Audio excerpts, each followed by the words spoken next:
में रूस और नाटो में विनाशक युद्ध शुरू होगा। नाटो को सीधी टक्कर अब रूस देने वाला है। नाटो पर हमले की तैयारी कर रहा है रूस। यूक्रेन की विध्वंसक हथियारों की सप्लाई अब भी जारी है। यूरोपीय देश यूक्रेन का जो टारगेट है को टारगेट इंटेलिजेंस दे रहा है। टारगेट इंटेलिजेंस यहां पर यूरोपीय देश यूक्रेन को दे रहा है, लेकिन अब नाटो को सीधी टक्कर देने वाला है रूस। नाटो पर हमले की तैयारी कर रहा है रूस। यूक्रेन को विध्वंसक हथियारों की सप्लाई जारी है, जो कि यूरोपीय देश यूक्रेन को दे रहे हैं। यूरोपीय देश यूक्रेन को टारगेट इंटेलिजेंस दे रहे हैं, वेपनरी भी प्रोवाइड कर रहे हैं। अब रूस और नाटो भी आमने सामने आने वाले हैं। टीपी त्यागी जी, यहां पर यूरोपीय देश जो कि यूक्रेन को टारगेट इंटेलिजेंस भी दे रहे हैं, तमाम विध्वंसक यहां पर वेपन्स भी प्रोवाइड कर रहे हैं। अब नाटो और रूस भी आमने सामने आने वाला है।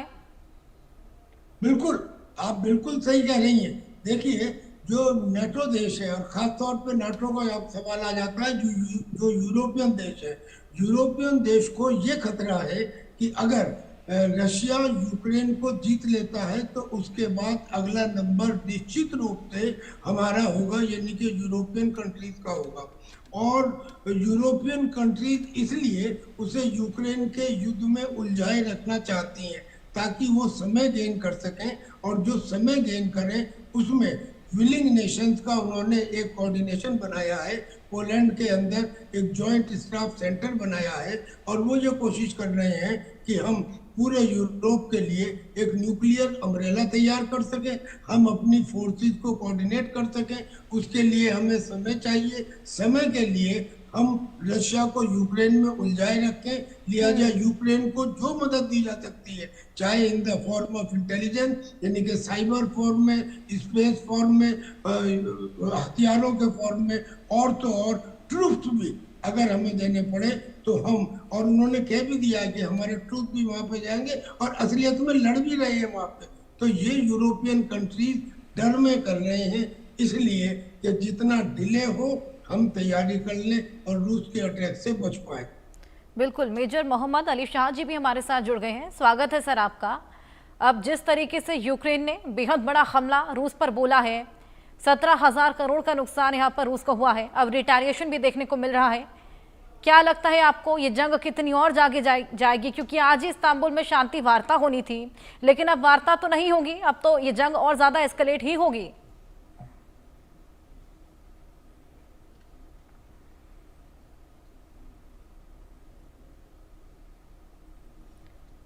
मोहम्मद अली शाह जी, आप मुझे सुन पा रहे हैं? जी हाँ आशा जी, मैं सुन पा रहा हूँ आपको। मैं अपना सवाल रिपीट करती हूँ सर। जिस तरीके से यहाँ पर इंटेल फेलियर बहुत बड़ा रूस का देखा गया, क्योंकि 18 महीने से तैयारी कर रहा था यूक्रेन, जेलेंस्की ये बयान भी देते हुए आए। क्या लगता है अब ये जंग और कितनी आगे जाएगी और कितना एस्केलेट होगी? जी देखिए, इसको बहुत ही घातक हमला हुआ है यहाँ पर 5 बेसिस पे, और 18 महीनों से ऑपरेशन स्पाइडर वेब की तैयारी चल रही थी यूक्रेन के अंदर, बल्कि इसको ट्रोजन हॉर्स अटैक भी कहा जा रहा है। और ये मेरे को अभी दिख रहा है कि ये लंबा खिंचने वाला है। ये अभी, हालांकि शुरुआत में लोग सोच रहे थे कि कुछ चंद एक दिनों में खत्म हो जाएगा, 4 दिन के बाद, 5 दिन के बाद रूस कब्जा कर देगा यूक्रेन के ऊपर, खत्म हो जाएगा। और यूक्रेन डिफेंसिव पे था, अब यूक्रेन ऑफेंसिव पे आ गया है। और प्रेसिडेंट जेलेंस्की ने इसको प्रिसिशन में बताया है, बड़ी कामयाबी बनाई है। और बताइए, रूस ने इसको आतंकवादी अटैक माना है कि टेररिस्ट अटैक है ये। और इसमें बल्कि जितने भी मुरमांस्क, इर्कुत्स्क, इवानो, रियाजान और अमूर रीजन्स के ऊपर जो हमले हुए हैं, वो हो सकता है अब रूस भी एक जवाबी कार्रवाई करे। और इसमें जितनी लॉन्ग रेंज मिसाइल्स हैं, जो फाइटर जेट्स हैं, जो कि 150 ड्रोन वो शिप हुए थे कंटेनर्स में से, ट्रक में से, और रिपोर्टेडली वो 1 out of 3 Russian strategic bomber fleet, जो कि अनमैन्ड सरफेस ड्रोन थी, उसमें ब्लैक फ्लीट के जरिए, मतलब एक तरीके से इसको स्मगल किया गया था इक्विपमेंट को अंदर।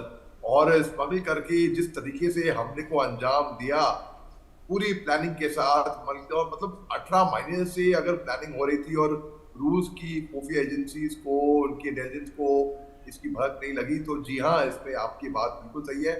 एक तरीके से ये इंटेलिजेंस फेलियर भी है कि भाई ऐसा अक्सर इंटेलिजेंस में क्या होता है ना कि जो भाई घटना घट जाती है, जो चूक हो जाती है इंटेलिजेंस के साथ, जो कि नहीं होनी चाहिए, तो बहुत हाईलाइट होती है। लेकिन ऐसी अनेक घटनाएं हैं, जैसे कि 100 घटनाएं इंटेलिजेंस प्रोएक्टिव होने की वजह से रुका दी जाती है, रोक दी जाती है मिडवे। उसके बिल्कुल। बारे में को मालूम नहीं पड़ता और लोगों को वो नोटिस में नहीं आती।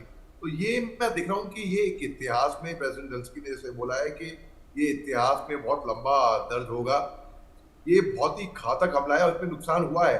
देखिए, जंग में कभी किसी को फायदा हुआ नहीं है, दोनों तरफ से, दोनों पार्टियों से, दोनों पक्षों से नुकसान हुआ है। किसी का ज्यादा नुकसान होता है, किसी का कम होता है, लेकिन नुकसान होता है दोनों का अल्टीमेटली।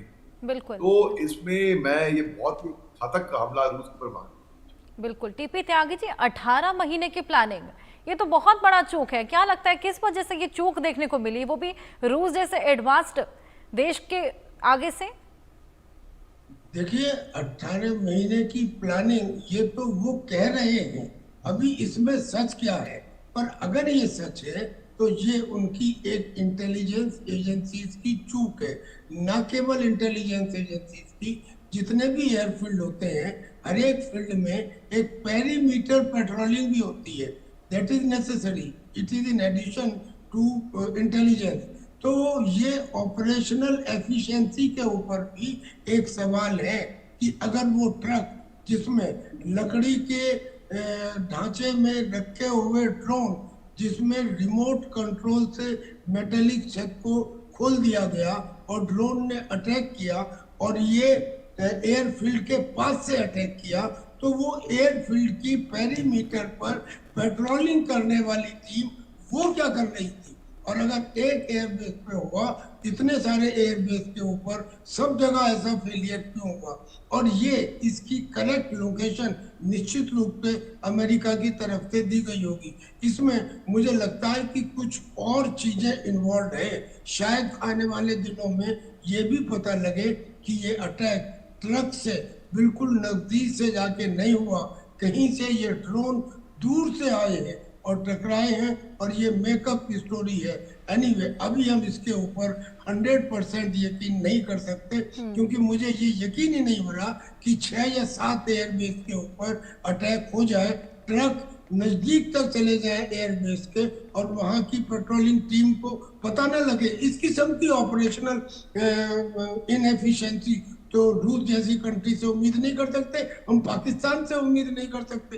पाकिस्तान में भी ऑपरेशन सिंदूर में चाहे बेशक वो फेल हो गए, बट दे डिड ट्राई। तो इसमें ऐसा हुआ तो अभी एकदम इस बात को मान लेना ऑन द फेस वैल्यू, अगर फेस वैल्यू पे मानो तो अब तक पुतिन 15 बार मर गए होते। भाई, ये वेस्टर्न कंट्री इंफॉर्मेशन वॉरफेयर इनके हाथ में है।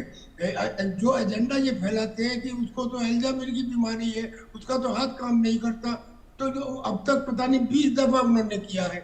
शुरू में जितना नुकसान उन्होंने दिखाया रशिया को, उसके हिसाब से तो आधा रशिया खत्म हो गया होता। तो ये इनकी वेस्टर्न कंट्रीज की दी हुई रिपोर्ट के ऊपर पूरी तरह से यकीन करना सही नहीं है। रशिया की तरफ से जो खबर आई उसमें उन्होंने क्या कहा? कैजुअलिटी 0। उन्होंने कहा the fire has been extinguished. अब कैसे कह सकते हैं कि साहब पूरा जो फायर है उसमें पूरा का पूरा Tu-95 उड़ गया? और दूसरी बात एक और, हर एक हथियार में कोई ना कोई एक एचलीज हील होती है। एचलीज हील का मतलब कोई ना कोई एक ऐसी जगह होती है जो सबसे ज्यादा कमजोर होती है। जैसे जो कॉम्बैट एयरक्राफ्ट है उनमें सबसे ज्यादा कमजोर चीज उनका फ्यूल टैंक होता है। जो फ्यूल टैंक है, अगर उस पर जाकर ड्रोन अटैक करे तो फिर उसके पूरी तरह से तबाह होने के चांसेस होते हैं। अगर वहां ना करे, कहीं और हो, तो वो निकलने वाली फायर को एक्सटिंग्विश किया जा सकता है। माय पॉइंट इज कि जब तक इसका पूरा एनालिसिस ना हो तब तक इस नैरेटिव को मान लेना जल्दबाजी होगी। लेकिन ये जरूर है कि इस अटैक के बाद में रशिया के ऊपर प्रेशर आ रहा है कि अगर अमेरिका पर्ल हार्बर के बदले में न्यूक्लियर अटैक कर सकता है, तो भाई साहब पुतिन जी आप क्यों नहीं कर सकते? स्टालिन होता तो अब तक उसने 3 बार कर दिया होता। वहाँ की जो जनता है वो इस बात को कह रही है। और मैंने जो एक बात और इशारा किया वो ये है कि आवश्यकता है इस दुनिया में अब सुपर पावर वाले कॉन्सेप्ट को खत्म करने की, न्यू वर्ल्ड ऑर्डर को बनाने की, और हमें रशिया का साथ देने की। S-400 अमेरिका मना करता रहा, हमने लिया, ना रहा होता तो ऑपरेशन सिंदूर की सिचुएशन वो नहीं होती जो हुई है। तो अब हमें बहुत ज्यादा डिप्लोमेसी में नहीं साहब, जो आम आदमी कॉमन सेंस से सोचता है, एक हल चलाने वाला किसान वो सीधा बोलता है साहब जाओ रशिया का साथ दो, चीन तुम्हारा दुश्मन नहीं है, कम से कम पड़ोसी तो है, अमेरिका तुम्हारे काम नहीं आने का टाइम है। लिहाजा now there is a crying need to change the new world order, and in that we should, the whole world should come together and go against America. It is America which is creating every problem everywhere. कोई दूसरा country है ऐसा जिसके 700 military bases हो पूरी दुनिया के अंदर? क्यों भाई, क्या जरूरत है? 700 बेसिस यानी कि सब जगह को वो कंट्रोल करना चाहते हैं। Is the world made to be governed by you? Now things are coming.